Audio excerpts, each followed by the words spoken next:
Bonjour, nous sommes encore sur notre chaîne YouTube Leadership Training avec notre 10e leçon. Notre 10e leçon va porter sur comment diriger des équipes et les motiver. Vous savez, il y a deux sortes d'équipes selon que nous sommes dans un contexte de leadership. Il y a des équipes que vous constituez tout simplement parce qu'il y a une circonstance, un contexte qui vous oblige par exemple de les constituer. Une fois fini le travail, elles se dissolvent. C'est par exemple des équipes que vous avez pour aller faire des évaluations sur terrain, dans les domaines humanitaires par exemple. Vous avez des équipes que nous pouvons parler ici comme l'ensemble des personnes se trouvant dans votre bureau que vous dirigez, mais qui ne varient pas tout simplement parce que ce sont des gens qui ont été recrutés, qui sont dans votre service, que vous avez comme des équipes, comme coordinateurs, comme chefs de projet. Vous les avez, ils ont été recrutés là-dedans, vous les rencontrez, ce sont des équipes. Donc, si nous voulons parler de ces deux équipes, commençons d'abord par des équipes humanitaires ou des équipes d'investigation que vous lancez sur terrain. Vous voulez les constituer, qu'est-ce que vous faites? Vous vous rassurez d'abord que ce sont des équipes qui sont multidisciplinaires, c'est-à-dire dans l'équipe, vous avez différents domaines qui sont représentés. Dans l'équipe, vous avez des personnes mélangées, c'est-à-dire les anciens et les nouveaux. Dans l'équipe, vous avez des personnes qui maîtrisent mieux le contexte, d'autres qui maîtrisent mieux la technique de rédaction et d'autres qui maîtrisent mieux la technique, par exemple, de faire les plaidoyers auprès des autorités locales, là où vous les enverrez. Donc là, ce sont des équipes que vous avez, qui sont créées pour un événement ou un contexte donné. Là, vous pouvez être maintenant team leader. Team leader, c'est-à-dire les leaders, la personne qui se charge de coordonner les activités de cette équipe sur terrain.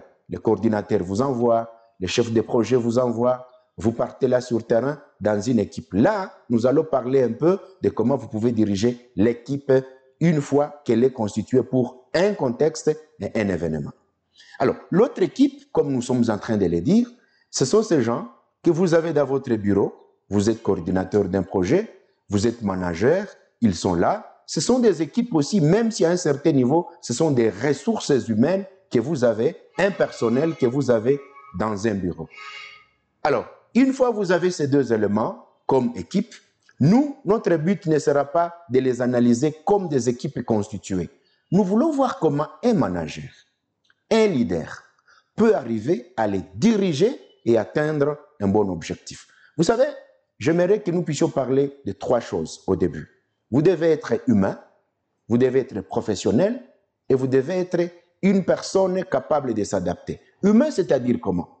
Lorsque vous dirigez les équipes, vous avez l'obligation de savoir que ce sont des hommes que vous avez avec vous, ce sont des hommes que vous dirigez, ce sont des personnes qui sont sous votre responsabilité. Ayez une sensibilité humaine. En d'autres termes, ne leur faites pas ce que vous ne souhaiteriez pas que vous aussi, on vous fasse si une fois vous étiez dans une équipe. Là, c'est l'aspect humain. Le deuxième aspect, c'est l'aspect professionnel. L'aspect professionnel, c'est-à-dire que vous travaillez dans le sens d'atteindre les résultats. C'est vrai que vous allez faire comme humain, mais il y a un résultat à atteindre. Vous avez une organisation, elle a sa vision, elle a sa mission, elle a des valeurs qu'elle défend. Mais vous les avez constituées ou bien vous les avez trouvées au bureau comme une équipe.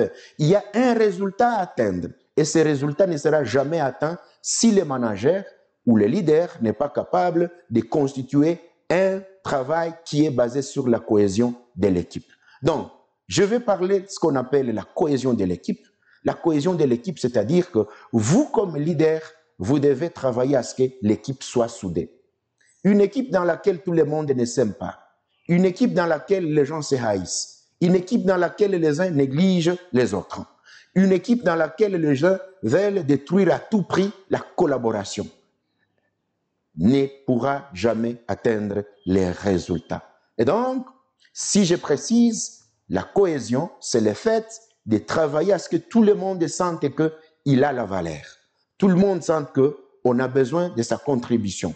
Tout le monde sente qu'une fois ils sont constitués comme équipe, c'est une famille qui est obligée d'aller et de revenir avec les résultats. Cependant, j'aimerais vous réveiller avoir quelque chose. Qu'est-ce qu'il faut voir? Il y a des personnes qui sont difficiles à gérer dans l'équipe. Si vous voulez manager une équipe, vous voulez gérer une équipe, souvenez-vous qu'il y a un élément. Il y a plusieurs sortes de personnes qui ont ce que nous pouvons appeler des pathologies, pouvant bloquer tout le système, tous les fonctionnements de l'équipe, de sorte que les managers, les leaders ont besoin de savoir ce type de personnes qui peuvent bloquer votre fonctionnement de l'équipe. Je vais les énumérer sans les citer parce que là, il faut une autre leçon pour ça. Il y a des railleurs, ceux qui sont là pour se moquer seulement de ce que les autres proposent comme des idées. Il y a les pervers, ceux qui veulent tout détruire. Il y a les timides qui sont dans l'équipe, qui ne disent rien.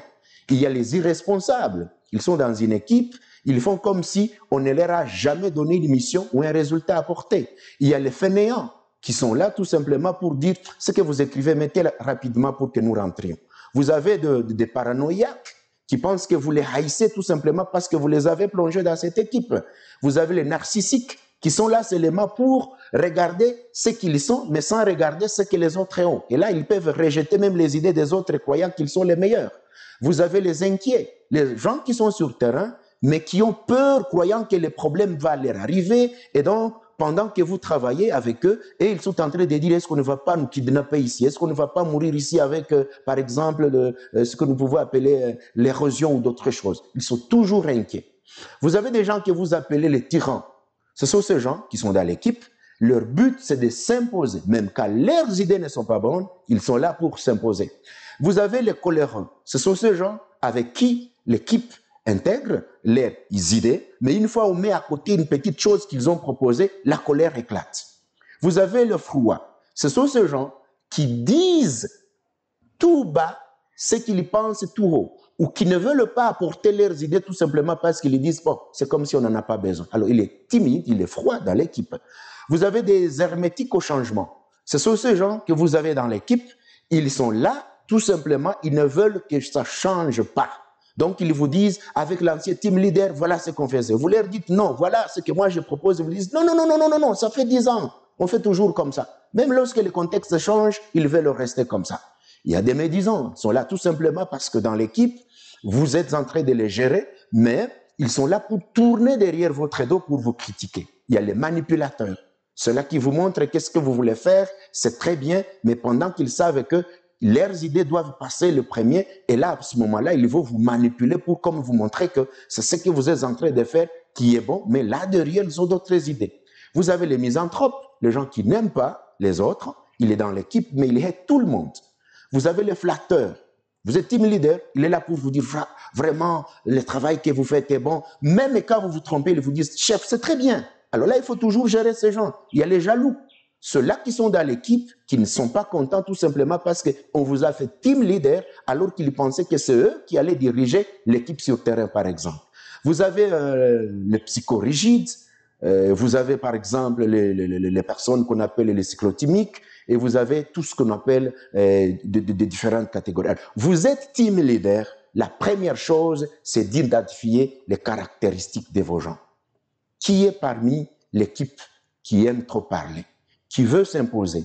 Quelle est cette personne qui est très fainéante, de sorte que quand nous sommes sur le terrain, elle s'assoit, elle croise les bras, elle chatte sur le téléphone, pendant que nous collectons les données, nous rédigeons les rapports, pendant que nous sommes en train de rédiger, elle est dehors en train de téléphoner, tout ça. Voilà, ça, ce sont des choses que vous devez faire, et là, vous devez ramener toujours chacun aux objectifs. Rappelez-leur toujours que vous êtes sur le terrain, vous êtes dans l'équipe, les chefs vous ont envoyé, l'organisation vous a envoyé, c'est pour revenir avec des bons résultats. Alors, quelles sont les conduites, quels sont les conseils que vous faites pour essayer de renforcer cette équipe? Que ce soit l'équipe sur terrain, que ce soit l'équipe de bureau, il y a des tactes qui sont mieux prévus pour que vous puissiez gérer des bonnes équipes. La deuxième chose que j'ai dite après la cohésion, je parle bien de la clarification des tâches, des responsabilités et les résultats attendus. Clarifiez les tâches. Vous allez sur terrain, ou bien vous êtes dans ce bureau. Ça dépend maintenant d'une équipe à l'autre, comme on disait. Que chacun sache ce qu'on attend de lui. Que chacun sache les résultats qui sont attendus.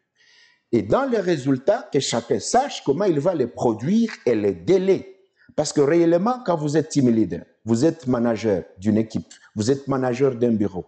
Vous avez besoin de donner à chacun ses tâches, mais aussi les délais dans lesquels il doit rendre des comptes par rapport à son poste.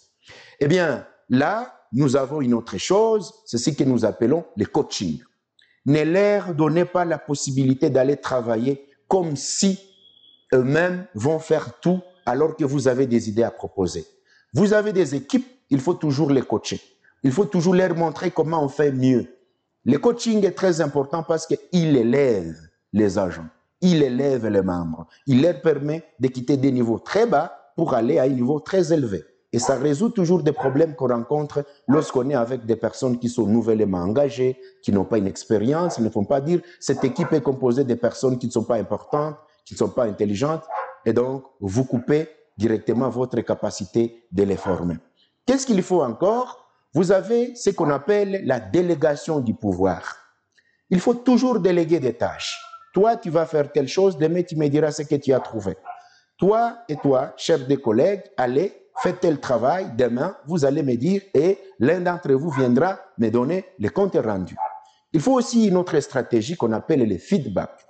Les feedbacks, ce sont des entretiens que vous faites avec chacun des équipes, chacun des membres des équipes.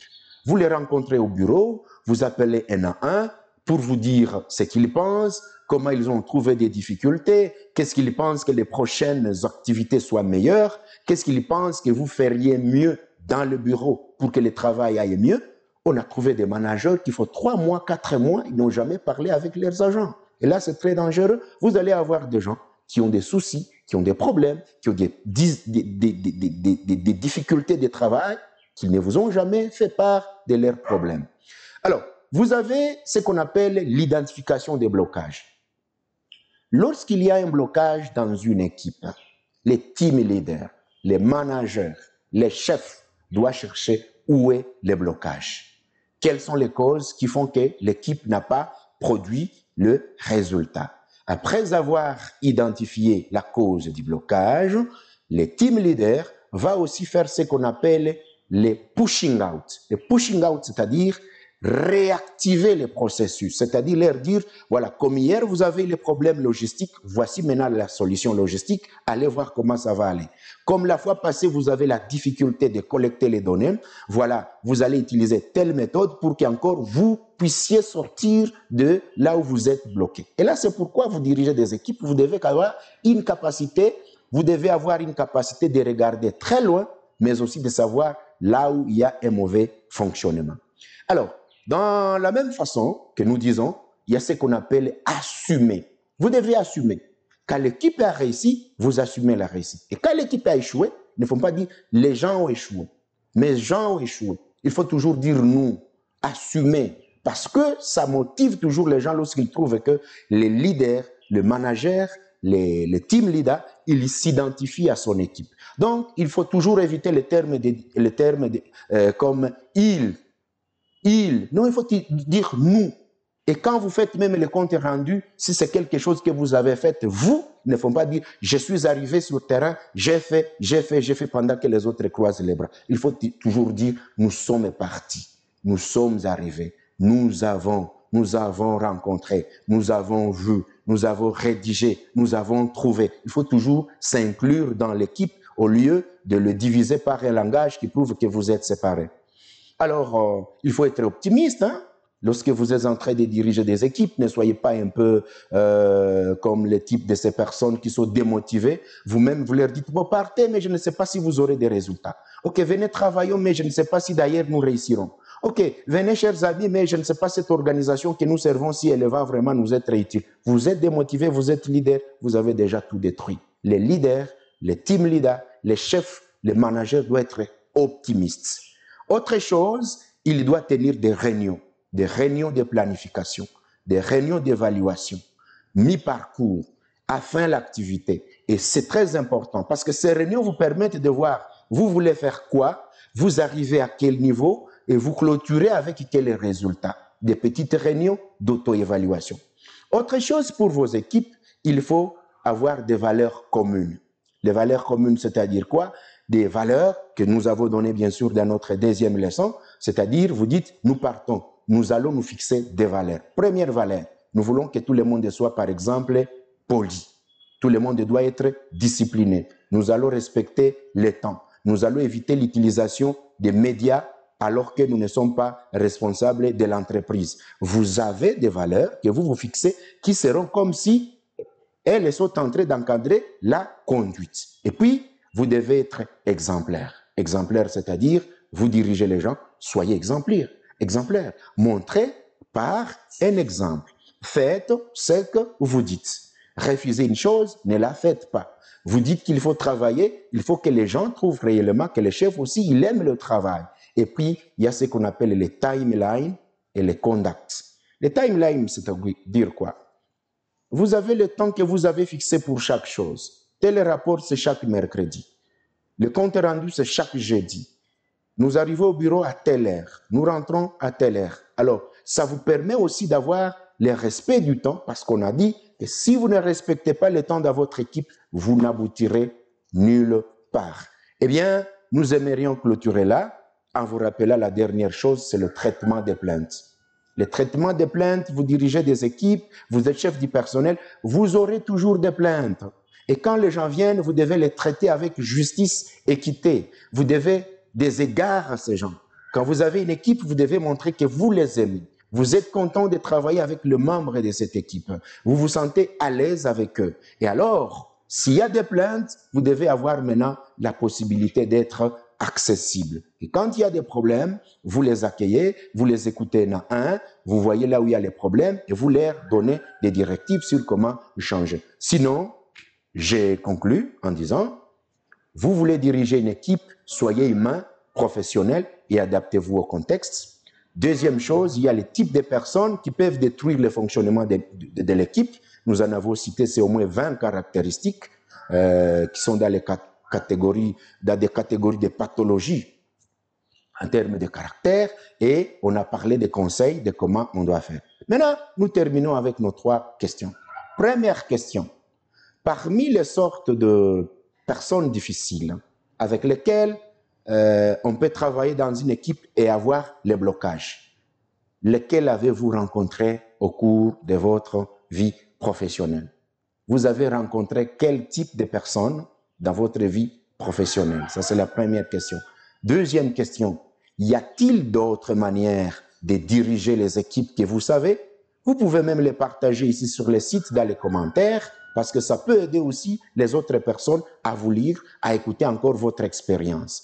Et la troisième question, c'est celle-ci. Est-ce que les team leaders qui a de tels comportements peut avoir aussi des résultats? C'est-à-dire, est-ce qu'on ne peut pas avoir un team leader aussi qui est fainéant, qui est aussi paranoïaque? Alors, à supposer que vous êtes membre d'une équipe, vous trouvez que votre team leader, il a un comportement bizarre.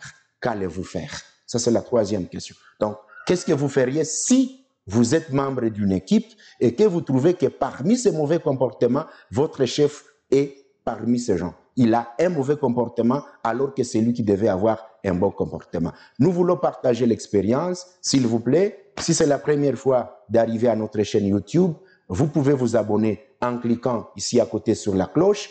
Vous pouvez liker, faites like et partager avec les autres parce que le but, c'est de contribuer à renforcer la capacité des leaders, des managers et de toutes les personnes qui dirigent les autres. N'oubliez pas que nous avons aussi un blog humanitaire. Là, vous allez trouver plus de 50 articles. Vous allez trouver ici en haut, là, on écrit blog humanitaire. Vous cliquez, ça va vous diriger tout droit vers notre blog humanitaire avec plus de 50 articles sur le leadership, sur le droit, sur la motivation, et ainsi de suite. Encore merci de votre écoute attentive. Nous vous promettons que nous passerons à la 11e leçon. Et la 11e leçon, vous savez, c'est laquelle? Comment diriger les anciens collègues. Comment travailler avec des anciens collègues si vous êtes nouvellement recruté ou vous êtes nouvellement promu. Parce que là, c'est un autre défi pour ceux-là qui vont travailler avec des anciens collègues pendant que c'est vous qui êtes leur chef. Merci de vous abonner et de partager et liker. Nous vous en remercions.